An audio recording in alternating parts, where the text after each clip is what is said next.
Hi guys, welcome back and thank you for joining me for another video. So I just want to start and say that my heart goes out to everyone that is being affected by everything that's happening in the news at the moment. This is my 30th take at trying to film a video without trying to come across as an idiot, as someone that doesn't care, because I do very much care. I have been watching the news unfold over the weekend. I've been in tears myself. It's truly devastating and we are definitely going for a very dark time in humanity at the moment. Now, the reason why I just wanted to address it is because I'm bringing you an entertainment video and it felt very wrong of me to not say something and to send my love and my well wishes to all of you that are being affected by this. So I do care very, very much. I've decided to continue doing videos because all of us need a break. The news is there when you want to watch the news, and sometimes a lot of us, we just need to zone out. And for me, talking about the royals and doing fun, entertaining videos, trying to make you guys laugh is something that helps me detox as well. So I hope you enjoy the video. Sit back with a cup of tea, a glass of wine, a pint of beer, whatever floats your boat, and let's get started with the video. Let's try and get it onto a cheery note. Let's talk about the Duke of Kent's 88th birthday. By this photograph, I saw this was actually by the Royal Rogue who posted it. I have to say, you cannot get a more British photograph, can you? All he needs is a cup of tea there. If you looked up British in the dictionary, you would see this photograph. The Duke celebrated his 88th birthday. He is now the oldest living member of the royal family. That is by blood rather than by marriage. He has a younger sister, Princess Alexandra, and a younger brother, Prince Michael of Kent. He was the Queen's first cousin, and strangely, Prince Philip's second cousin as well, and that's because his mother, the Duke of Kent's mother, was Princess Marina of Greece and Denmark, who was Prince Philip's first cousin. So you've got some close family ties there. But he has served as the Queen's right-hand man, and he has also stepped in to support the Queen upon losing Prince Philip. He certainly had the interesting resume. He started his army career in 1953 and joined the Royal Military Academy at Sandhurst. He went on his first royal tour at the tender age of 16. His birth name is Edward, so we do have, in fact, another Prince Edward, although he was named after this one. He has held the title the Duke of Kent for 81 years, and that's because tragedy struck when he was just 6 years old, when his father, Prince George, sadly died in an aircraft alongside 13 other people in 1942. After 21 years, he left the military to dedicate his life to serving Her Majesty, the UK, and of course the Commonwealth realms. In 1961, the Duke married Catherine Worsley, who is now known as the Duchess of Kent, and he has 3 children that are of course all grown up: Lady Helen Taylor, Lord Nicholas Windsor, George Windsor, Earl of St Andrews, and between he and Catherine, they have 10 grandchildren. At 88 years old, the Duke is still working. He still attends various engagements. Obviously, he has slowed it down somewhat, although I will point out that his younger brother, the Prince Michael of Kent and the Princess Michael of Kent, have already retired, and the Duke is still going. We saw him take on a prominent role at the King's coronation. Despite losing his father at a young age, which of course then him becoming the Duke thrust him into the limelight, the media attention might have been slightly different back then, but he attended military school, he went to Sandhurst, he'd lost a parent at a young age, and yet still we have the Duke of Kent, who at 88 years old is still more committed to duty, service and loyalty than a certain someone who I'm not quite ready to talk about just yet. Because we're going to talk about one of my other favourite royals, and that is the Duchess of Edinburgh. Now, Sophie, the Duchess of Edinburgh, is on a royal tour in Ethiopia. She is out there as part of her position as a global ambassador for the International Agency of the Prevention of Blindness. She is in the country to help celebrate the work of eye care charity Orbis ahead of World Sight Day on the 12th of October. Sophie later this week will be meeting with specialists and government representatives who are working together to provide accessible services. She will also meet with patients who have had their eyesight restored and visit a school where children are learning how to protect themselves from the disease with good hygiene practices. Sophie has long been involved with charities and organisations organisations that do anything from the prevention of blindness in countries abroad and also helping children with disabilities and especially around sight. This is something that is very close to Sophie's heart because when her daughter, Lady Louise, was born, she was born with an eye condition called esotropia, and Lady Louise did have a lot of operations to correct her sight. With going through this experience with her daughter, Sophie has made it one of her many missions to use her platform to help other people, especially those less fortunate that do not have access to the same sort of medical care. So far on Sophie's visit, she attended a garden party hosted by the British Embassy, and I have to say she looked incredible in an Erdem dress. Now, I'm on the fence with this particular fashion, not that I'd ever afford anything again that that you could wear, but some of their patterns for me are too much. Even the Princess of Wales, who I love and adore, there's some of them and I'm like, nah, it's just too fussy for me, it's too much. But Sophie and this dress looked absolutely incredible. Now, before I get on to the rest of the story, it is my one bugbear that a lot of these magazines and coverage, when you hear about Sophie the Countess and now Sophie the Duchess, you're only getting articles on what she's wearing, what shoes she's wearing, what hat she's wearing. And then a very little bit at the end says, oh yeah, by the way, currently Sophie's in Ethiopia attending royal engagements. And you're like, well, that's great. Now I know what she's wearing and I can see what she wore that day. What is she actually up to? Some of these magazines and media outlets, they don't do enough coverage on the good things that Sophie and Prince Edward, the Duke of Edinburgh, actually do. And I think that the people that are actually losing out from it are the organisations and patronages and charities that they're sent to go to. And I do think there should be a lot more coverage on that couple because they are so well liked. So speaking of which, let's talk about the rest of Sophie's tour that I have seen so far, where she paid a visit to Sabacare IDP, women and child-friendly camp space in Tigray. She met with staff at UNICEF-supported one-stop centre who are committed to providing life-saving services for survivors of conflict and gender-based violence. Sophie has long been invested in helping agencies that deal with women's safety, especially in war zones, and she has given several UN keynote addresses on the subject.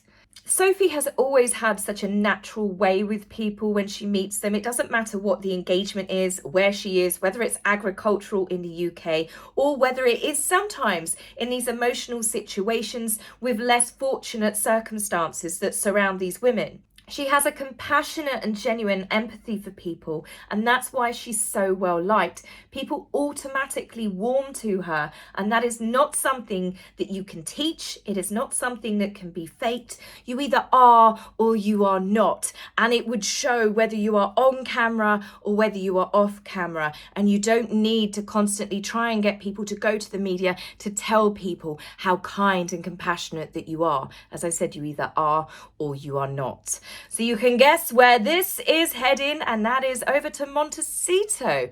Well, it would normally, but apparently Madam has not been in Montecito. She is again childless and husbandless, staying in the Beverly Hills Hotel. Blinds have come out that she is having exclusive meetings with certain billionaires. Nudge, nudge, wink, wink, take that as you will. And I think the more believable stories are that she's closer to her talent agency that are trying to still, at 42 to 45 years old, trying to get Meghan her big break. Flog a dead horse, keep on going. I dread to think the hundreds of thousands of pounds that are spent on trying to promote Meghan. Now, she is, however, going around a backdoor way of getting herself promoted on social media on a regular basis. And that is, she's being posted, being really down to earth and normal, through other people's social media accounts. This allows Meghan to have free advertising that she doesn't have to pay for. Other people promote her for free because we are seeing an awful lot of Meghan popping up in other people's Instagram feeds. And this time you should be not shocked that Meghan was photographed again in a car park. Can you believe it? It's like she's just loitering in car parks waiting to bump into a famous person or someone might happen to recognize her. And lo and behold, a very excited fangirl did recognize Meghan. She was with her friends also in the car park, and Meghan happily posed outside. Again, I keep saying it, in the car park. Why not go into the hotel lobby together and have a nice one with the lighting and the plants? No, we'll stick with the exhaust pipes and rear tail lights of all of the cars reversing. Sure. Now, the lady whose photograph it was is called Jennifer Sue. Now, Jennifer Sue has had a lot of backlash. Now, the reason why she's had backlash is people have attacked her apparently and mobbed her online because they've said that she's disrespectful for selling her photograph to newspapers and magazines. And she's come back and actually said, well, no, it was my Instagram account, my selfie, and it went viral. Now, I do happen to find this rather all too convenient, especially with two of the ladies that are in the photograph. It looks like a mother and daughter duo who have been photographed previously with Harry's best buddy, Nacho. So the likelihood that these women have not crossed paths before, I call into serious question. But regardless, she has found herself under fire for the photograph. So who is it that's attacking this lady? Well, it's Meghan's very own fan base. Talk about dog eat dog. Some of her fans are now attacking some of her other fans because they've dared to have a photograph with her and to post it online. Meghan is quite happily smiling in this photograph, so it's beyond me that her little sycophant psychos are now trying to attack other fans that have just been lucky enough, I know the convenience of it, to get a selfie with Meghan.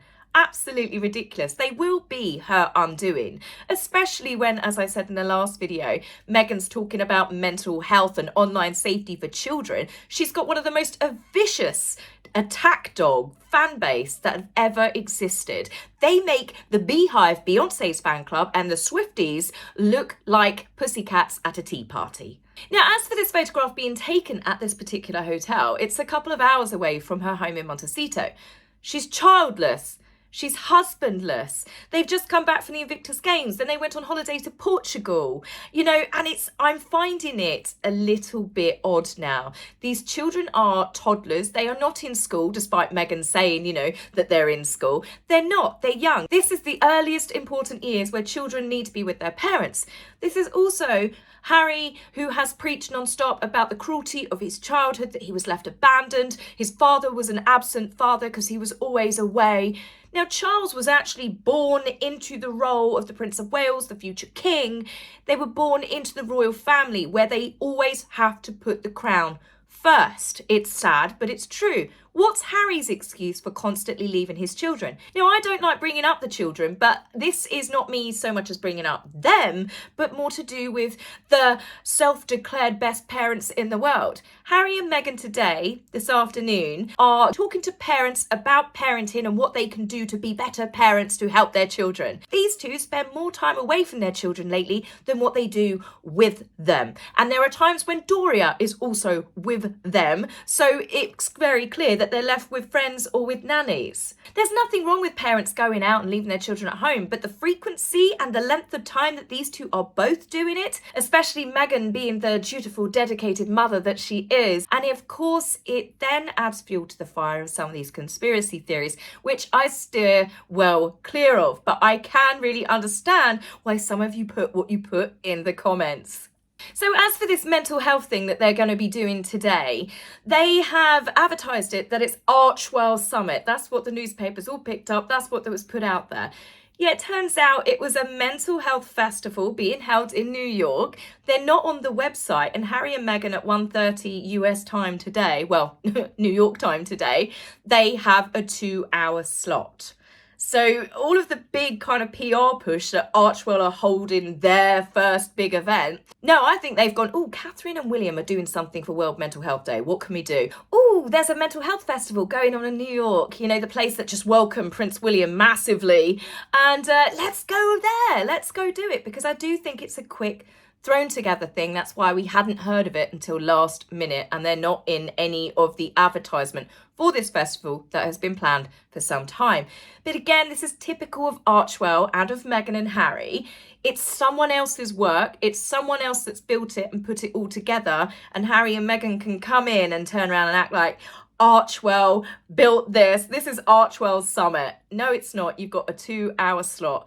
And to be honest with you, I dread to think how well this was going to go. Now, we're going to finish with another Meghan story, and that is because we thought Meghan was done with the Invictus Games. We thought that she had milked that enough. She had made it enough about her. She totally used the Invictus Games for self-promotion. She wasn't yet done. We have had another story come out. It's been released that Meghan had a secret visit, so secret that it was photographed, recorded. It has since been edited. Meghan has recorded her own voiceover with her normal word salad over the top of it in her sugary sweet accent, and it was released at an Invictus Games seminar yesterday. Meghan has narrated the video for the Fisher House Foundation, a non-profit which helps build comfort homes for members of military veterans and their families to stay in while their loved one is in hospital. It's a great organisation, it's a fantastic cause, but because Meghan is involved in it, I don't understand how people still can't see that everything she does is about promoting herself and elevating herself. Another perfect example of this is this photograph. The woman on camera is obviously talking to the cameraman, to the interviewer. Meghan is so desperate to be in the frame that she's got one arse cheek on the sofa, almost falling out of the chair, to make sure that she's touching this woman's arm to be involved in what's going on. It's not about affection or compassion. This is about Meghan making sure that she is on the camera at all times. The same as her when she did her Archetypes podcast. She wasn't really listening to what people had to say. She was using them, every word they said, as a springboard for Meghan to start talking about herself. And when you've got this sickly sweet overture, which I'm now going to, I'll read it to you so it's a bit more palatable. But this is part of the voiceover of Meghan for her little clip that was aired for the Invictus Games. What does recovery mean to you? For some, it means reclaiming their narrative and revolutionising your mindset. Healing does not happen alone. It takes a village. It's for the village. To grow as one unit, to achieve limitless potential. In this international family, no one gets left behind. Surely the people in the editing department would have been coughing and choking at that. Honestly, it's truly laughable. I just honestly cannot understand how Meghan cannot hear herself say these words and not burst out laughing herself in an evil queen wicked laugh. No one gets left behind in her international family. Well, apart from obviously every single member of her real family, her husband's family, her husband before that's family, all of her friends, all of her work colleagues. In fact, everyone who's come into Meghan's life has been left behind. See you later. Honestly, it's laughable. So anyway, guys, that's it for me on this one, and I will be back with you with the updates of what actually gets said in the next video. But thankfully, we will have Catherine and William to counteract any of the salad waffle. So I will see you really soon. Take care for now. Bye.